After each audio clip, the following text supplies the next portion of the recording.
अस्सलामु अलैकुम वरहमतुल्लाहि वबरकातुहू। आपका इस्तकबाल है, आपका खैर मकदम है इंस्पायर केमिस्ट्री सेंटर में। और आज हम इस सेशन में आपको ये बताने की कोशिश करेंगे कि हम कैसे पढ़ें और कितना पढ़ें। बच्चे सारे परेशान हैं, गार्जियन भी परेशान है। आपको बहुत परेशान होने की ज़रूरत नहीं है, आपको सिर्फ अपनी कोशिश करनी है। इसीलिए मैंने हिंदी में एक ऑप्शन यहाँ लिखा है, और ऑप्शन नहीं है बल्कि एक स्लोगन मान लीजिए। आपकी कोशिश, हमारा एक्सपीरियंस आपको आगे बढ़ने में मदद करेगा। मैं आपके साथ हूँ, इंस्पायर केमिस्ट्री के साथ। आप बेफिक्र होके आप अपनी तैयारी को करें, और नीट 2021 में हमसे जो भी आप मदद के दरकार अगर हैं तो आप मेरे दिए नंबर 9939393880 पर राब्ता कायम करें, हमसे कांटेक्ट करें। हम आपको मदद करने को तैयार हैं। पढ़ना कितना आसान है, लोगों ने इसको कितना मुश्किल बनाया है, इससे हमें बाहर निकलना है। और बाहर निकलने में सिर्फ आपकी अपनी ज़हनियत मदद करेगी। आप कुछ गलत फहमी के शिकार हैं कि इतना घंटा पढ़ेंगे तभी हम कामयाब होंगे, और ऐसा भी नहीं कि नहीं पढ़ेंगे तो आप कामयाब हो जाएंगे। पढ़ना तो आप ही को पड़ेगा, लेकिन जब पढ़ने का मन करे तभी आप पढ़ें। अब ये नहीं कि 24 घंटा पढ़ने का मन नहीं कर रहा, नहीं पढ़ रहे हैं, ये भी गलत है। इस गलती से बाहर निकलने का सबसे आसान तरीका यह है कि आप जो है जिसको भी याद करते हैं आप उसे याद करें और पढ़ने की कोशिश करें। पढ़ना बहुत आसान है, बहुत ही आसान है, कोई मुश्किल काम नहीं। और कामयाबी के लिए ये आप जरूर मान लें कि कोई भी शॉर्टकट नहीं होता है, आपको कोशिश करनी होती है। एनसीईआरटी पे फोकस करना है। वो किताबें जो मार्केट में गलत हैं, जहां ऑप्शन सारे गलत दिए गए हैं, वैसे किताबों से आप दूर रहें। आप एनसीईआरटी को फोकस करें। एनसीईआरटी में जो बात लिख दी गई है उसको आप लकीर का फकीर बना लीजिए, बिल्कुल वो आपके लिए सही है। उसी के नक्शे कदम पे आपको चलना है, उससे बाहर कोई क्वेश्चन नहीं आता है। किसी के कहने पर ये सही है, वो सही है, ये गलत है, ये आप नहीं करेंगे। और जो तरीका बताया जाए पढ़ने का, उस पर आप अमल करें। जितना वक्त आपको कहा जाए उतना वक्त जरूर आप डिवोट करें। उसमें 10 मिनट 5 मिनट आगे पीछे हो सकता है, लेकिन पढ़ना आपको हर हाल में एनसीईआरटी को है। एनसीईआरटी को पढ़ें, क्वेश्चन को देखें, और उसके लाइन बाय लाइन पढ़ना इसलिए जरूरी है कि उसके अंदर से जो चीजें आती हैं वो आपको बाहर दिखती नहीं है। तो एनसीईआरटी का मोर और लेस सारा का सारा लाइन आपके लिए क्वेश्चन है। इसी के तहत मैंने आज एक अपना छोटा सा सेशन आपके साथ रखा है, और वो सेशन बहुत ही इंटरेस्टिंग है और वो आपके लिए बड़ा कारगर है। जिसमें एक बहुत छोटा सा टॉपिक मैंने उठाया है, बहुत छोटा, इतना छोटा कि आप इमेजिन भी नहीं कर सकते हैं, लेकिन ये इतना बड़ा भी है कि लोग इसको 3 और 4 महीने भी लगा लेते हैं। लेकिन आपको इतना करने की कोई जरूरत नहीं है। सिंपल सा कंसेप्ट है। मैंने लिखा है एक छोटा सा टॉपिक जो आप जानते हैं कि some basic concept of chemistry का हिस्सा है, जिसका नाम है मोल। अब हम बाजार के हिसाब से देखें तो ये भी मोल है, और अपने जिस्म के हिसाब से देखें तो भैया हमारे इंडिकेशन में मोल आता है। तो आप देखिएगा तो नॉर्मल तरीके से आप देखिएगा कि मोल क्या है कि एक पैच होता है जो बॉडी में कहीं भी होता है, लेकिन वो पैच एक अमाउंट है। यहां मैंने वो मेंशन कर दिया है कि ये मोल केमिस्ट्री में हमें इस्तेमाल करना है, तो मैंने बड़ी डंडा और बड़े डंडा से मैंने इसका इस्तेमाल किया है, अमाउंट ऑफ सब्सटेंस। आप इस बात पे पहले फोकस कर लें, और इंशाअल्लाह इतने ही देर में आपको मैं केमिस्ट्री की दुनिया में बड़ी आसानी से आपको ला दूंगा, और मैं उम्मीद करता हूं कि आप आसानी से इस बात को समझ भी जाएंगे। मेरा इरादा है कि आपको कैसे आसान कर दिया जाए, कैसे हमवार कर दिया जाए कि आप नीट 2021 में कामयाबी के रास्ते पे गामजन हो जाएं, आप चलने के लायक हो जाएं। आप किसी भी इंस्टीट्यूट में पढ़ते हो, किसी भी इदारे में पढ़ते हो, आप कहीं भी पढ़ते हो, आप पढ़िए, पढ़ने का शौक रखिए, जज्बा रखिए कि मुझे कामयाब होना है। आप इस शौक के साथ अगर पढ़ेंगे तो आपकी पढ़ाई इंशाअल्लाह अच्छी होगी। दुनिया की कोई ताकत नहीं है जो आपको रोक ले कि आप कामयाबी की तरफ नहीं बढ़े। लेकिन अगर आप बदशौक हैं, गार्जियन ने फोर्स किया है, पैसे के बिना पे पढ़ने की कोशिश कर रहे हैं, तो आपकी पढ़ाई नहीं हो सकती है। तो आपसे मेरी गुजारिश है, आपसे मेरी दरखास्त है कि आप अपने अंदर अभी भी वक्त है, कोई वक्त गुजरा नहीं है, जो गुजर गया वो गुजरने दीजिए, वक्त आता रहता है, कामयाबी आपकी तरफ जरूर बढ़ेगी। और इसके लिए कंडीशन ये है कि आप फोकस करें जो आपके बड़े बुजुर्ग बता रहे हैं, आपके उस्ताद जो बता रहे हैं। हर इदारा चाहता है कि मेरे बच्चों का रिजल्ट अच्छा हो जाए, हर बाप चाहता है कि मेरे बच्चे का रिजल्ट अच्छा हो जाए, तो फिर बच्चे क्यों नहीं चाहते कि मेरा रिजल्ट अच्छा हो जाए? तो मैं इसीलिए बेटा बच्चे को ही मैंने एक अमाउंट मान लिया, और बच्चे के जिस्म पे जितनी भी चीजें होती हैं, दाग दुग जो भी है बेटा, उसी से मैंने क्वेश्चन उठाया, जिसका नाम मैंने दिया है मोल। अब ये मोल जो है क्या है? तो ये अमाउंट है सब्सटेंस का। अब ये अमाउंट है क्या, ये आप जानते हैं? तो मैंने यहां लिखा है, इसे आप जैसे मैं लिखूं वैसे ही आप लिख लें, ये आपके लिए बड़ा फ्रूटफुल है। Amount of substance. अब आप जानते हैं कि सब्सटेंस प्योर होता है, इम्प्योर होता है, क्या क्या होता है, इसी की पूरी कैटेगरी है। अब ये पूरी कैटेगराइजेशन में हम क्या देखेंगे? सब्सटेंस का सबसे सिंपलेस्ट यूनिट आप पढ़ते आ रहे हैं कि ये जो है हमारा एटम भी हो सकता है। जब तक डिवीजन का कंसेप्ट नहीं था तो हम लोग कहते थे कि a tiny part of substance is an atom. ये आप जानते हैं, इसमें आपको कोई परेशान होने की जरूरत नहीं है, ये हमारी बात यहां लिखी गई है। अब एटम कंबाइंड होता है तो मॉलिक्यूल बनता है, या एटम और एटम जो है एक दूसरे से इंटरेक्ट कराया जाता है तो ये मॉलिक्यूल्स बनते हैं, जैसा कि आप जानते हैं। अब यही चीज क्या होता है कि जब इनमें से अगर हम कुछ लॉस या गेन करा लें या इसको तोड़ दें तो इससे हमें आयन का फॉर्मेशन होता है, ये भी आप जानते हैं। आयन का भी अमाउंट हो सकता है, मॉलिक्यूल का भी अमाउंट हो सकता है, एटम्स के भी अमाउंट हो सकते हैं। अब हमने आयंस की कैटेगरी कही, जैसे समाज में दो तरह के लोग हैं, एक मर्द और एक औरत। यैसे ही इस सिस्टम में भी है बेटा, आयंस की भी दो कैटेगरी है, एक को हम निगेटिव और दूसरे को पॉजिटिव कहते हैं। साइंस में इसको कटायन कहा जाता है और एनायन कहा जाता है। तो कटायन का मतलब होता है ये पॉजिटिवली चार्ज होता है, और एनायन का मतलब होता है नेगेटिवली चार्ज होता है। अब कोई भी चीज अगर दी गई है तो उसको हमें पढ़ना कैसे है, ये हमारे लिए सबसे इंपॉर्टेंट है। जैसा कि मैंने यहां एक बात लिखा, इसे आप गौर से देखिएगा, एक ही क्वेश्चन और एक ही स्टेटमेंट आपको मदद करेगा। ये देखिए, मैंने H लिखा, दूसरा मैंने यहां H2 लिखा, और जो तीसरी चीज हमने लिखी, ये देखिए, मैंने इसको पॉजिटिव लिख दिया और मैंने यहां इसको निगेटिव लिख दिया। जो जैसे लिखा हुआ है उसको वैसे ही रहने दीजिए, बस आप अपने सेंस को डेवलप करिए। और आपका सेंस ये कहता है कि ये जो हाइड्रोजन लिखा हुआ है, नर्सरी के बच्चे नहीं कि आप इसको H पढ़ेंगे, आप कहेंगे कि ये एटॉमिक फॉर्म है, तो हम इसको पढ़ेंगे 1 मोल ऑफ हाइड्रोजन एटम। इस पे गौर करिएगा, जो मैं घुमा रहा हूं यहां, 1 मोल ऑफ हाइड्रोजन एटम। जो रिप्रेजेंटेशन हमें मिलेगा, अगर उसके पीछे कोई भी कोफिशिएंट नहीं दिया हुआ है, हमें इसको पढ़ने का ये जो तरीका अपनाना है वो यही अपनाना है कि ये 1 मोल ऑफ हाइड्रोजन एटम है। अब दूसरा क्वेश्चन यहां देखिए, आप जानते हैं कि हाइड्रोजन डाई एटॉमिक मॉलिक्यूल होता है। तब हम इस क्वेश्चन को क्या पढ़ेंगे? अगर ये क्वेश्चन से पूछा गया तो इसका नाम देंगे 1 मोल ऑफ हाइड्रोजन मॉलिक्यूल। लिखना नहीं है, समझना है, क्योंकि आपके पास वक्त की तंगी है। आप जो है इसी से क्वेश्चन को पढ़ सकते हैं। यहां लिखा हुआ है H पॉजिटिव, जिसको आप पढ़ते हैं हाइड्रोनियम आयन। तब आप इसको क्या पढ़ेंगे? 1 मोल ऑफ हाइड्रोनियम आयन पढ़ेंगे। अब इसको क्या पढ़ेंगे? तो आप जानते हैं कि इसको 1 मोल ऑफ हाइड्राइड आयन पढ़ेंगे। आखिर इसकी वजह क्या है कि मैंने हाइड्रोजन को ही लिया? तो आप देखिएगा कि हाइड्रोजन जो है आपको इनऑर्गेनिक में भी आता है, ऑर्गेनिक में भी आता है, कैलकुलेशन में बहुत जगह मदद करता है। अब ये हाइड्रोजन देखिए, यहां एक हाइड्रोजन पर पॉजिटिव चार्ज है। अब यही ऑब्जेक्टिव क्वेश्चन बनेगा कि इसमें कौन सी चीज नहीं है। अब पूछा जाएगा which of the following has, ये क्वेश्चन है objective, which of the following has neither electron nor neutron.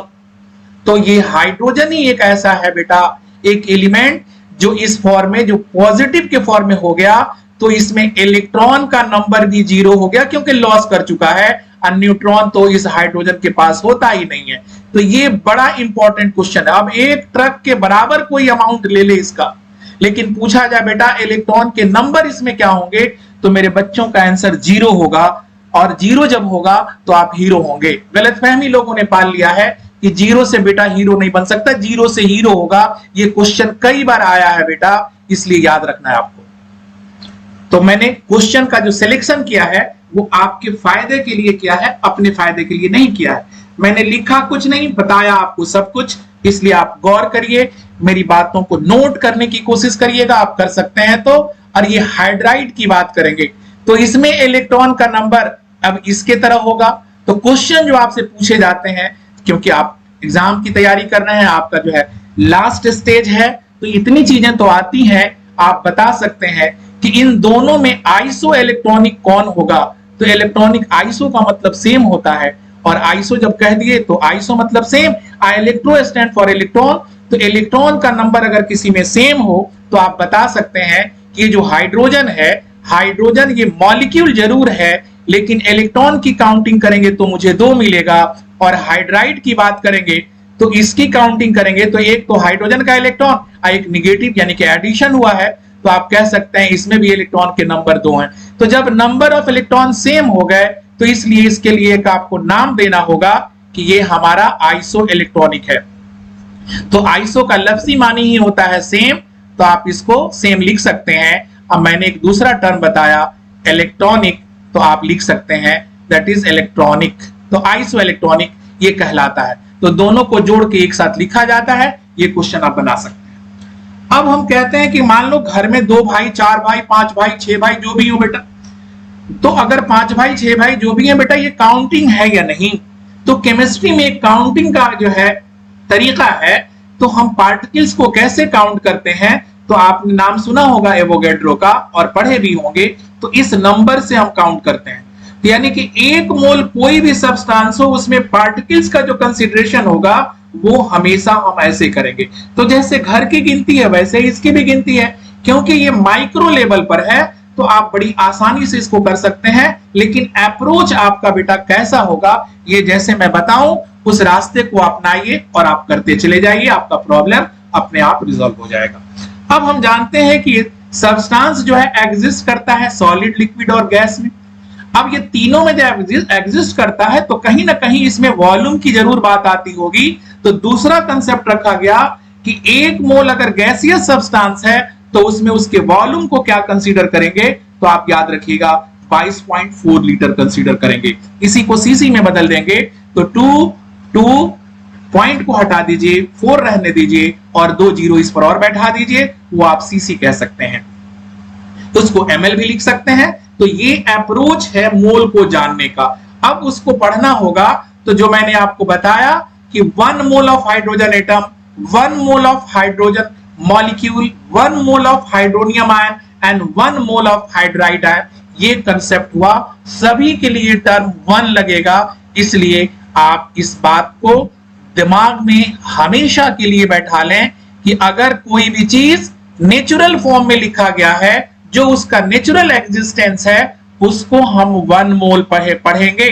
अगर उसके पीछे कोई भी प्रीफिक्स नहीं लगाया गया है, कोई कोफिशिएंट नहीं लगाई गई है, तब तक उसका नाम 1 मोल ही होगा। जैसे एग्जाम्पल के तौर पे आप बच्चे नहीं है, अब आप बड़े हो चुके हैं, 9th के बच्चे नहीं है। ये देखिए मैंने इसको लिखा PCl5, तो आप क्या पढ़ेंगे इसको 1 मोल ऑफ PCl5। अब मैंने इसको लिखा Cl2, क्या पढ़ेंगे 1 मोल ऑफ क्लोरीन गैस और मॉलिक्यूल भी कह सकते हैं। इसको पढ़ेंगे 1 मोल ऑफ क्लोराइड आयन और इसको पढ़ेंगे 1 मोल ऑफ क्लोरीन एटम। उसी तरह से ये ऑक्सीजन में लिख रहा हूं, ये नेसेंट फॉर्म कहेंगे, तो इसको ब्रैकेट में लिखना कंपलसरी हो जाता है। तो ये आपके पास ऑप्शंस आए, क्वेश्चन आए, आप किसी भी क्वेश्चन को लिख सकते हैं। अब इसमें भी अगर कोई पूछे कि PCl5 का 1 मोल में पार्टिकल्स के नंबर कितने होंगे, जवाब यही होगा। आपसे पूछा जाए कि Cl2 का कितना होगा, तो इतना ही होगा। अगर कहा जाए इसकी वॉल्यूम कितनी होगी, तो इतना ही होगा। इसलिए आप इस टेंशन को बिल्कुल आप हटा दीजिए। मैं आपको यूनिटरी मेथड से इसको सिखाऊंगा कि how to solve the problem and concern with mole, and that is very funny and tricky. We are going to talk about it. आइए नेक्स्ट हम देखते हैं. अब इसमें हमने एक बात डाली है बहुत छोटा सा, और इसी को मैं समझा के आपको जो है थोड़ी सी चीज एक प्रॉब्लम बेस्ड कुछ करा दूंगा, और वो प्रॉब्लम से आप बनाने की कोशिश करिएगा. और अप्रोच हमारा होगा बनाना आपको होगा, अप्रोच हमारा बनाना आपको होगा. और अगर हमारे अप्रोच से चलेंगे तो इंशाअल्लाह कोई भी ऐसा क्वेश्चन नीट का नहीं होगा जो आपके जाने बगैर आगे निकल जाए. इसकी गारंटी है इंशाअल्लाह, और ये मेरा वादा भी है. आपको बस हौसला रखना है. ये उनके लिए नहीं है जो बेटा शौक से नहीं पढ़ते, ये उनके लिए है जो शौक से पढ़ते हैं. गलतफहमी मत दिमाग में रखिएगा कि हमने नीट का फॉर्म भर दिया और हमारा सिलेक्शन हो जाएगा. अगर ऐसा होता तो पूरा आज जो है हमारे मुल्क में जो परेशानी है, जो डॉक्टर की कमी है, ये पूरी हो गई होती. लेकिन बेटा वही बच्चे कामयाब होते हैं जो अपने शौक से बेटा इसको पूरा करने की कोशिश कर रहे हैं. तो हम उन बच्चों से मुखातब हैं जिनको शौक है कि नहीं मुझे पढ़ना है और मुझे कुछ करना है, चाहे उनकी जिंदगी गरीबों के घर में हो, अमीरों के घर में हो. अगर वो जो है माँ बाप उनके पढ़े लिखे हो या नहीं हो, इससे कोई मतलब नहीं है मुझे. मतलब उन बच्चों से है कि जो बच्चे पढ़ना चाहते हैं. और इंशाअल्लाह वही बच्चे कामयाब होते हैं जिन्हें शौक है. उनकी जिंदगी बदल जाती है एक रिजल्ट अनाउंस होने के बाद. उनकी रिजल्ट और उनकी जिंदगी खराब हो जाती है जो मौज मस्ती में जिंदगी गुजारते हैं. तो मेरी आपसे दरखास्त है कि आप पढ़ने की कोशिश करिए. अब मैं आ रहा हूं क्वेश्चन के पैटर्न पर. क्वेश्चन कैसे पूछे जाते हैं, जवाब कैसे देना है, ये हमारा काम है. और नीचे का लाइन आपको दिख रहा होगा, मैंने लिखा है use the unitary method only. आप मोल कंसेप्ट में दुनिया भर के फॉर्मूला लिखना शुरू कर देते हैं, ये रिमेंबर वो रिमेंबर, और ये आपको कोई रिमेंबर करने की जरूरत नहीं है. सिर्फ आपको एप्लीकेशन आना चाहिए. पहले नेचुरल बैलेंस आप सीख लीजिए, उसके बाद सिखाने का काम मेरा है, पढ़ना आपका काम है. आइए तो यहां देखिए मैंने कहा है इसमें कि अमाउंट दिया रह सकता है, अमाउंट निकालने के लिए पूछा जा सकता है, लेकिन पहले आपको तलाश करना है पूछा किसके बारे में गया है. तो यहां देखिए वो पूछा जा सकता है एटम के बारे में, वो पूछा जा सकता है मॉलिक्यूल के बारे में, वो पूछा जा सकता है आयंस के बारे में, वो पूछा जा सकता है वॉल्यूम के बारे में, वो पूछा जा सकता है पार्टिकल्स के बारे में, वो पूछा जा सकता है इलेक्ट्रॉन के बारे में, वो पूछा जा सकता है प्रोटॉन्स के बारे में, वो पूछा जा सकता है न्यूट्रॉन्स के बारे में. बात ये दिमाग में रखिएगा क्योंकि इससे बाहर क्वेश्चन नहीं आता है. इसके अलावा कोई टॉपिक भी इसमें नहीं है. जो भी टॉपिक्स है बेटा वो सारा एक लाइन का है, और वो बेस्ड है बेटा law of conservation of mass पर, जो बगैर बैलेंसिंग के आपको नहीं आएगा.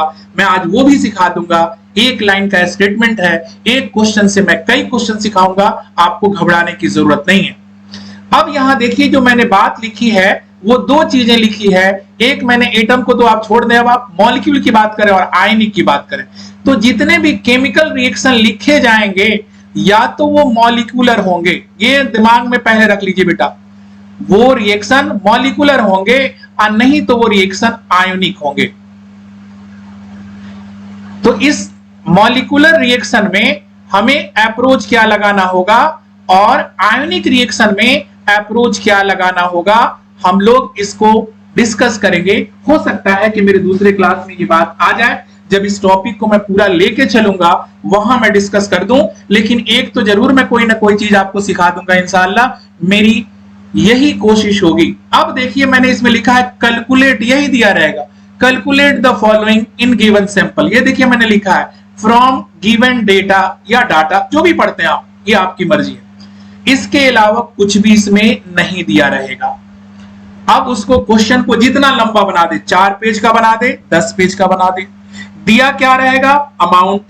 करना क्या होगा, इस टॉपिक से आपको उठाना है कि इसमें से कौन सी चीज हमें लिखी गई है, हमसे पूछा क्या जा रहा है, और पूछने में दिया हमें क्या हुआ है. 3 चीज अगर आपने निकाल लिया तो चौथा चीज आपका है, वो है आपकी कामयाबी.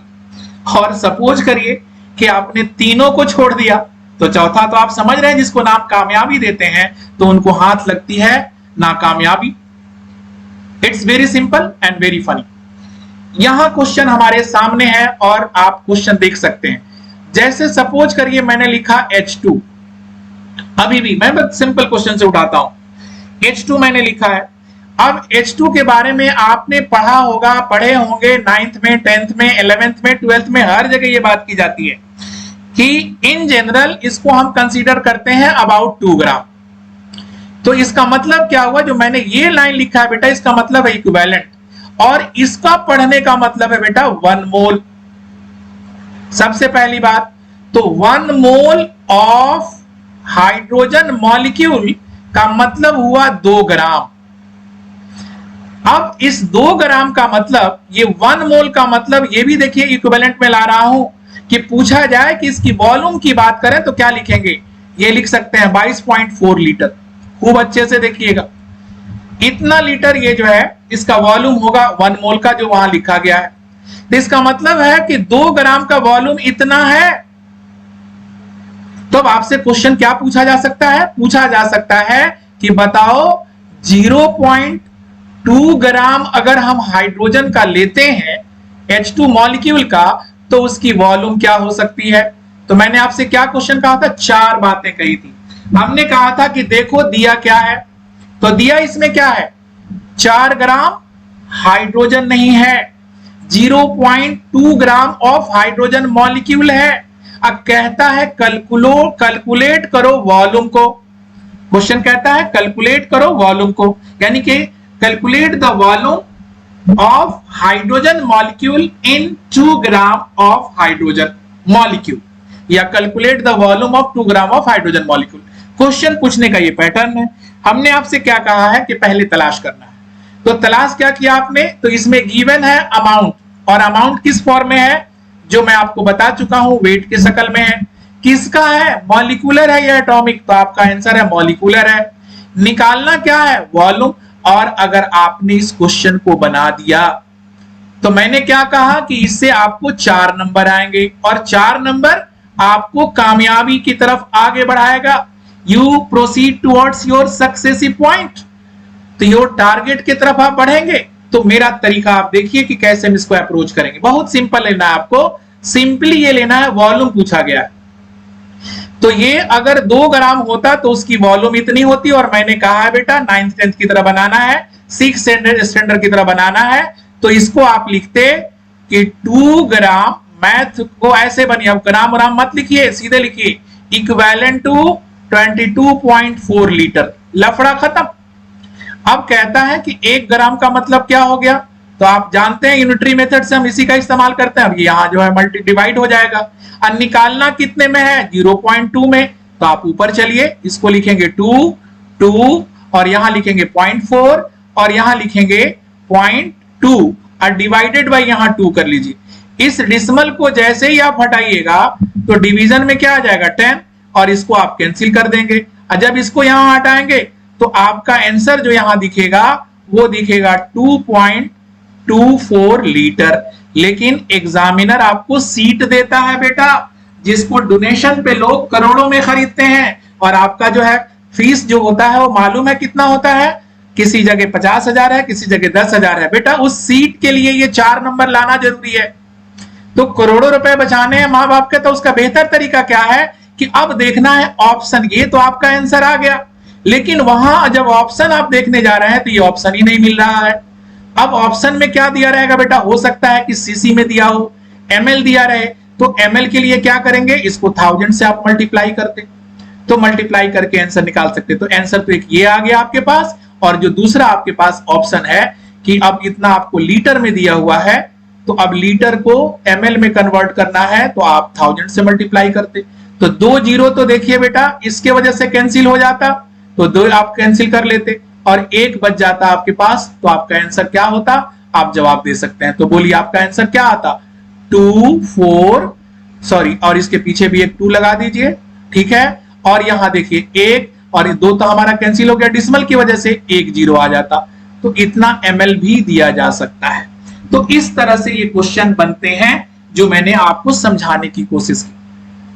आप अब कोई भी क्वेश्चन उठाइए, यहां देखिए सबसे पहला काम आपको यही करना है कि हमें उसको कैलकुलेट करना। मान लीजिए ये अमोनिया भी बहुत बदमाश है बेटा, क्योंकि ये लिक्विड भी होता है और ये गैस भी होता है, ठीक है। और ये क्वेश्चन तो वॉल्यूम से भी पूछा जा सकता है।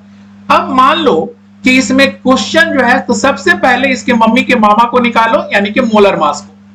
अब मोलर मास इसका क्या निकालोगे, तो तुम जानते हो कि नाइट्रोजन के लिए बेटा हम लोग 14 इस्तेमाल करते हैं और 3 हाइड्रोजन है, तो हम लोग इसको 3 बार इस्तेमाल करेंगे, तो आएगा आपके पास 17। तो ये तो हो गया बेटा इसके 1 मोल का वेट, मोलर मास इसका हो गया। अब इस मोलर मास का मतलब क्या हुआ कि अमोनिया का वॉल्यूम पूछे, अमोनिया का पार्टिकल पूछे, अमोनिया के लिए कुछ भी पूछे हम बता सकते हैं। अब एक क्वेश्चन मान लो इलेक्ट्रॉन दे दिया जाए, इलेक्ट्रॉन्स, यानी कि इतने में इलेक्ट्रॉन्स के जो नंबर होंगे सिर्फ 1 मोल में। तो सबसे पहले देखो नाइट्रोजन का एटॉमिक नंबर 7 और इसका 1 और 3 बार है बेटा, तो ये 3 हो जाएगा, टोटल हुए 10। लेकिन क्योंकि पार्टिकल से क्वेश्चन है तो हमने पढ़ा है एवोगैड्रो नंबर वाला, तो 6.023 इंटू 10 पे पावर आपको 23 यहां कंसीडर करना है। और जब इसको कंसीडर करेंगे तो इसका मतलब ये मल्टीपल हुआ, तो ये कितना के बराबर हो जाएगा। तो ये क्वेश्चन मैं यहां आपको करा दे रहा हूं और इसी के बाद मैं आपसे रुखसत हो जाऊंगा और फिर देखेंगे, अगर वक्त मिलेगा तो मैं आपको बाद में बताऊंगा और कैसे पढ़ेंगे ये आप तरीका याद रखिएगा। तो यहां क्वेश्चन क्या हुआ कि ये एक 17 ग्राम अमोनिया का मतलब इसमें इलेक्ट्रॉन के जो नंबर होंगे एटॉमिक लेवल पर वो 10 इलेक्ट्रॉन होंगे, लेकिन जब हम पार्टिकल्स लेवल पर आएंगे तो वो इसको एवोगैड्रो, यानी कि इसमें ना लिख दीजिए, ना स्टैंड फॉर एवोगैड्रो नंबर। अब इतना का मतलब ये हुआ कि ये जो है 1 मोल के बराबर है। एग्जाम में क्वेश्चन हमेशा दिया जाता है बेटा डिजिटल वैल्यू पर। अब वो डिजिटल वैल्यू क्या होगा, 1.7 ग्राम ऑफ अमोनिया। रटना नहीं है, करना है, तरीका वही अपनाना है, यूनिटरी मेथड आपको लगाना है। अब यूनिटरी मेथड में कैसे आएंगे, तो मैं आपको बता चुका हूं कि अगर आपके 1 मोल में इसकी ये हालत है, ये 1 मोल कितना के बराबर है, 17 ग्राम के, तो आप सिंपली इसको लिखते 17 equivalent to that is 10 into ना स्टैंड फॉर एवोगैड्रो नंबर। अब यहां क्या करना है 1.7, तो यहां इसको 10 कर लीजिए और इसको यहां आप ना लिख लीजिए और डिवाइडेड बाय यहां 17 कर लीजिए। इसमें निकालना है बेटा तो सीधे 1.7 कर लेंगे। इस डिसिमल को हम जब हटाते तो ये जीरो अपने आप खत्म हो जाता। इसके और इसके कटने से हमारा आंसर किसके बराबर आ गया, ये ना के बराबर आ गया। और ना स्टैंड फॉर मैं आपको सिखा चुका हूं 6.023 इंटू 10 पे पावर 23। तो ऐसे क्वेश्चन बच्चों से क्यों नहीं बनता है, इसकी वजह क्या होती है, बच्चे सोचते हैं अरे यार 1.7 दिया हुआ है, एवोगैड्रो नंबर तो इसी के बराबर होता है। आप उसकी काउंटिंग छोड़ दिए, नतीजा ये हुआ कि आप 10 के चक्कर में बस कर गए, और बस कर गए तो ये आपका प्रॉब्लम जो है रिजॉल्व नहीं हुआ, लिहाजा आपको परेशानी आएगी। तो इसी तरह से बेटा इलेक्ट्रॉन, प्रोटॉन, न्यूट्रॉन, ऑलम, वॉल्यूम कुछ भी हो, you are able to give the answer of that question and I am sure about it, आपने मेरी बात समझी होगी। अगला एक क्वेश्चन मैं आपको और एक सिखा दूंगा कि जैसे कोई भी क्वेश्चन आपसे पूछा जाए और उसको लेंदी बना दिया जाए और लेंदी बना के पूछा जाए कि भैया बताओ कि इससे क्या होगा, तो आपको सबसे पहले बेटा law of conservation of mass पे जाना होगा।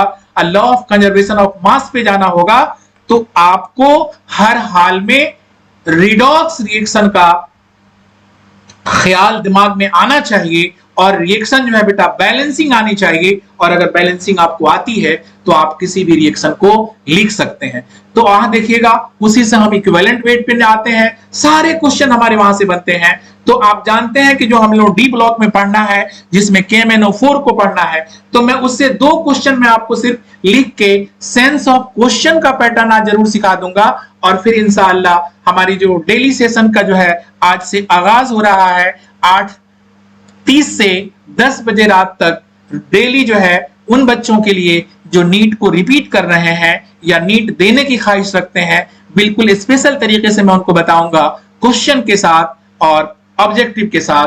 सारी चीजें जो है वहां आपको मिलेंगी 8:30 से 10 बजे तक इंशाअल्लाह।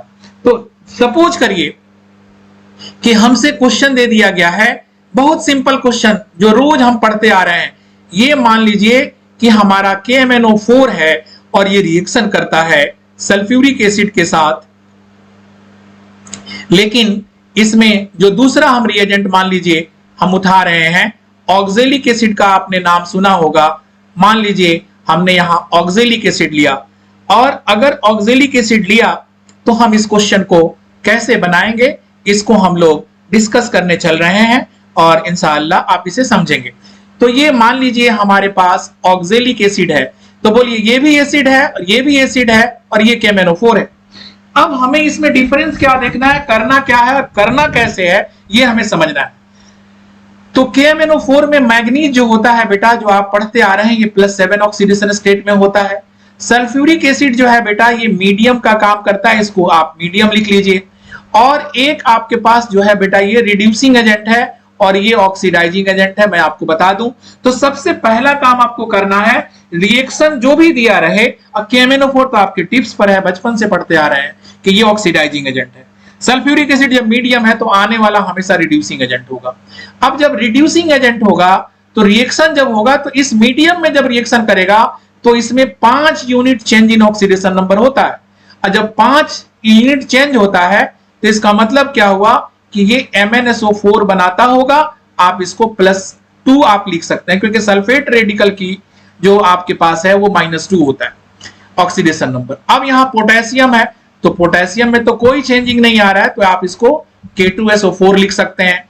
अगला आपके पास ये जो है, तो ये कार्बन डाइऑक्साइड बनाता है, ये आप टाइट्रेशन में भी पढ़े होंगे, तो आप इसको जो है कार्बन डाइऑक्साइड लिख सकते हैं। अब बाकी जो बची हुई चीज है वो पानी बनती है, ये याद रखिएगा। अब इसमें इक्विवेलेंट वेट से क्वेश्चन आता है, इसमें जो है इनके जो है अमाउंट से क्वेश्चन आता है, किसके लिए कितना रिक्वायरमेंट है, जो हम आगे एक दिन के क्लास में इसको भी डिस्कस करेंगे और मेरा पूरा टारगेट होगा।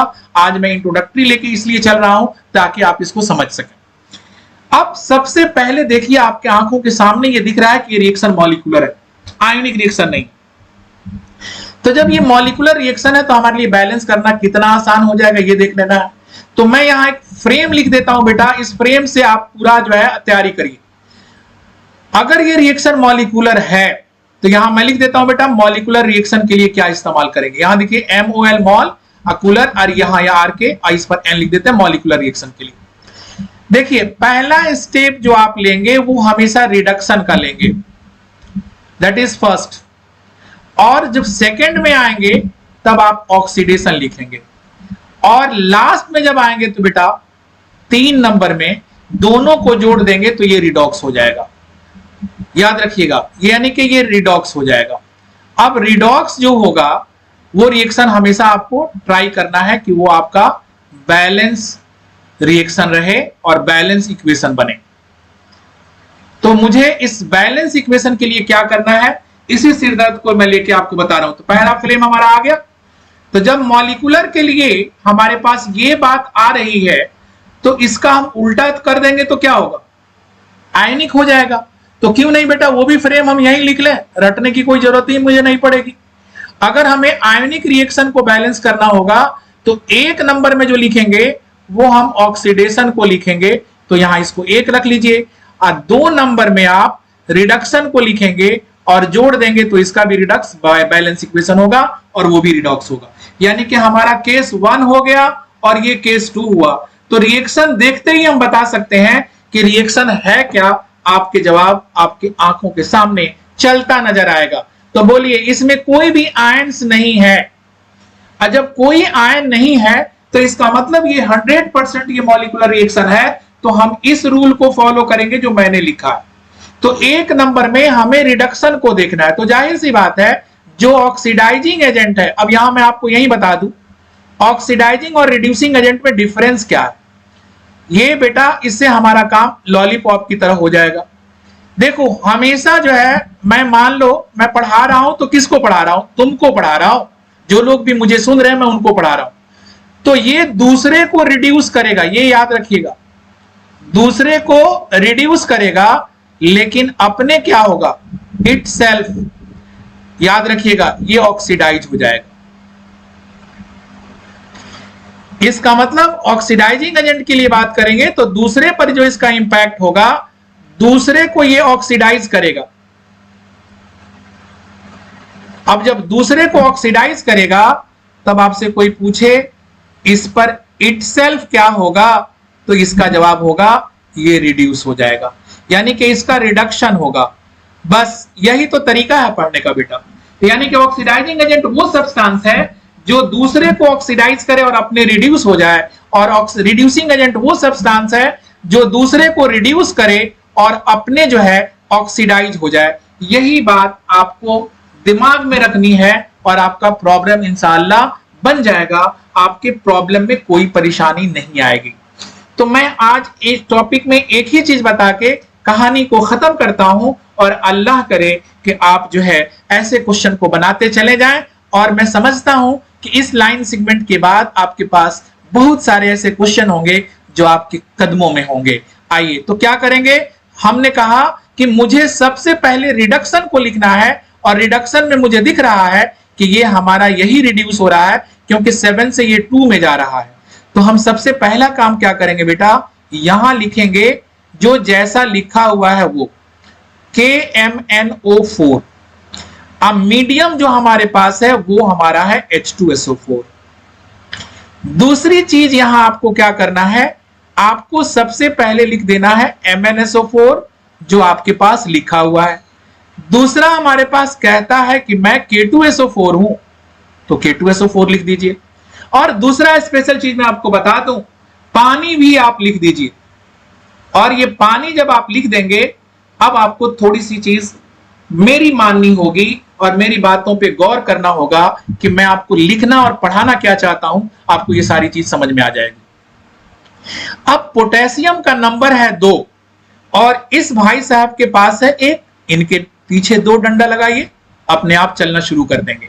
तो देखिए पोटेशियम का नंबर बैलेंस हो गया। रूल में नहीं सिखाता बेटा, direct heat and trial method मारो, आंसर तुम्हारे हाथ में है। अब जब 2 डंडे में बेटा ये सुधरने की कोशिश की तो 2 डंडा तो इसको भी लग रहा है और इसका भैया 1 ही डंडे वाला है, तो इनके पीछे भी 2 डंडा मारो इनके, और ये 2 डंडा जैसे ही लगा चलना शुरू कर दिए, तो मैंने यहां भी 2 लिख दिया। अब सल्फेट का नंबर काउंट करो बेटा, 2 यहां हो गए और 1 यहां हो गए, 3, और अपने पास मीडियम में तो 1 ही है। अब इनको भाई 3 डंडे मारो, कहानी इनकी बदल जाएगी। जैसे ही आपने 3 डंडे मारे तो हाइड्रोजन के नंबर तो हो गए छक्का, तो भैया अब इसको भी छक्का करने के लिए 3 डंडा इनको भी लगाओ। अब सारी काम आपकी पूरी हो चुकी है। अब बच्चे लगते हैं करने के how to solve the problem, अरे कुछ नहीं है। अब ये देखो कि देयर इज ऑक्सीजन, और चेंज इन ऑक्सीडेशन स्टेट की बात करो बेटा, ये 2 है और ये भाई साहब 7 है। तो जितना चेंज इन ऑक्सीडेशन स्टेट होता है उतना ही नेसेंट ऑक्सीजन जनरेट होता है। तो यानी कि 5 नेसेंट ऑक्सीजन यहां से निकलेगा, यानी कि पहला लाइन हमारा पूरा हो गया। फिर से आप सुन लीजिए, डंडे का इस्तेमाल कब करेंगे, जब अगला वाला ज्यादा हो पीछे वाले कम हो। तो पीछे वाले को बेटा भैंस नहीं चलती है तो दौड़ाते हैं, और दौड़ाते हैं तो मारते हैं, और मारते कहां है सबको मालूम है। तो उनको लगाइए डंडा, वो चलना शुरू कर देती है। उसी तरह से ये भाई साहब के पास कम थे, 2 डंडा मारा, पूरा हो गया। और ऑक्सीडाइजिंग एजेंट अगर ऑक्सीजन रखता है तो चेंज इन ऑक्सीडेशन स्टेट के बराबर ही नेसेंट ऑक्सीजन निकलता है। ये आप दिमाग में परमानेंट रख लीजिए। अब अगला क्वेश्चन कहता है कि ये हमारे पास ऑक्जेलिक एसिड है, इस ऑक्जेलिक एसिड को भी हम लिख लेंगे, और ऑक्जेलिक एसिड हमने लिख लिया। अब इस ऑक्जेलिक एसिड में अगर 1 नेसेंट ऑक्सीजन दे दें तो आप देखिए कि यहां आंसर लिखा हुआ है कि कार्बन डाइऑक्साइड बनता है। तो ये देखो यहां जो है तुम्हारे पास 2 बार है ये, तो 2 बार कार्बन डाइऑक्साइड निकाल दो, और 2 हाइड्रोजन है तो पानी बनने के लिए 2 हाइड्रोजन चाहिए, आपने इसको भी निकाल दिया। लेकिन एक कंसेप्ट मेरा सुन लो, लिया दिया प्यार दोनों ने किया। अगर प्यार 2 आदमी करता है, मां बहन से करती है, बहन मां से करती है, भाई बहन से करता है, बाप बेटे से करता है, बाप बेटी से करता है, तो बेटा दोनों को आपस में एक दूसरे से बहुत मोहब्बत होती है। तो बेटा यही प्यार हमको रखना है कि घर बरकरार रहे, ये रोड छाप प्यार से दूर रहना है आपको। तो देखिए लिया दिया प्यार दोनों ने किया, तो इन्होंने दिया और इन्होंने लिया। तो सवाल है कि ये दे रहे हैं 5 और इनके पास है भैया 1, यानी कि इनकी ताकत है एक बार में एक ही लेने की।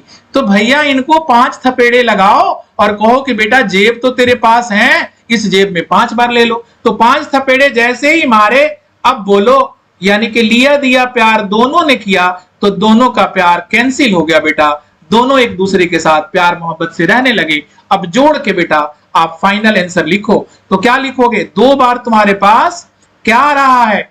KMnO4 आ रहा है। और यहां देखो 5 डंडे मारना पड़ा क्योंकि ये 5 बार में सुधर रहा है, तो इसको हमने 5 बार बेटा ऑक्सीजन दिया था, तो 5 बार हम इसको लिख देंगे। अब देखो सल्फ्यूरिक एसिड हमारा जो यूज में आ रहा है वो देखो कितने बार आ रहा है, सिर्फ हमने इसको 3 बार इस्तेमाल किया है, इसको 3 बार लिख देंगे। डंडा को आगे बढ़ाएंगे, ये तुम देख रहे हो कि ये हमारा 2MnSO4 बन रहा है, इसको भी लिख देंगे। पोटेशियम को तुम देख रहे हो there is no change in their oxidation state, इसको हम लोग K2SO4 लिख देंगे। अब प्लस तुम्हारे पास 5 बार देखो, तो ये 10 बार कार्बन डाइऑक्साइड निकल रहा है। अब 5 बार ये और 3 बार ये, और यहां देखो बेटा 8 टाइम्स तुम्हारा वाटर निकल रहा है। अब इसमें क्वेश्चन की बात करोगे तो मैं थोड़ा सा क्वेश्चन डिस्कस करूंगा और मैं तुम्हें बताऊंगा। कार्बन डाइऑक्साइड गैस है जैसा कि आप जानते हैं, तो 1 मोल का मतलब कितना होता है बेटा? 22.4 लीटर, बिल्कुल आप जानते हैं, इसको कैपिटल ए लिख दीजिए। अब अगर सपोज करो इस इक्वेशन के मुताबिक 10 बार निकल रहा है, तो इसका मतलब क्या है कि अगर इस इक्वेशन के मुताबिक हमें देना है, यूनिटरी मेथड इस्तेमाल करना है, तो हम इसको लिखेंगे 10 टाइम्स जो है ये रिलीज हो रहा है। अब इसका अमाउंट दिया रहे तो इसका मोलर मास जो होता है बेटा 158 होता है, इसका देखोगे तो 90 होता है। अब 90 का मतलब क्या हुआ? ये देखो 158 टाइम्स नहीं है बेटा, ये 158 इंटू 2 टाइम्स करना पड़ेगा, तब इसके इक्विवेलेंट होगा। तो जो मैंने यूनिटरी मेथड का मतलब बताया आपको इससे इस्तेमाल करना है। और इसका 90 होता है तो बेटा 90 इंटू 5 टाइम्स करना होगा, तब इसके बराबर होगा। यानी कि क्वेश्चन हमारा इन दोनों से पूछा जा सकता है, इससे पूछा जा सकता है, इसका पूछा जा सकता है, इन दोनों का नहीं पूछा जाएगा, इस बात का ख्याल रखिएगा। तो क्वेश्चन पूछने के कितने हमारे पास बात हुए बेटा? एक हुआ KMnO4, दूसरा हुआ बेटा हमारे पास ऑक्जेलिक एसिड, और तीसरा हुआ बेटा MnSO4, और चौथा हुआ बेटा कार्बन डाइऑक्साइड। तो क्वेश्चन दिया रहे बेटा कि मान लो 15.8 ग्राम अगर हम सल्फ्यूरिक एसिड को KMnSO4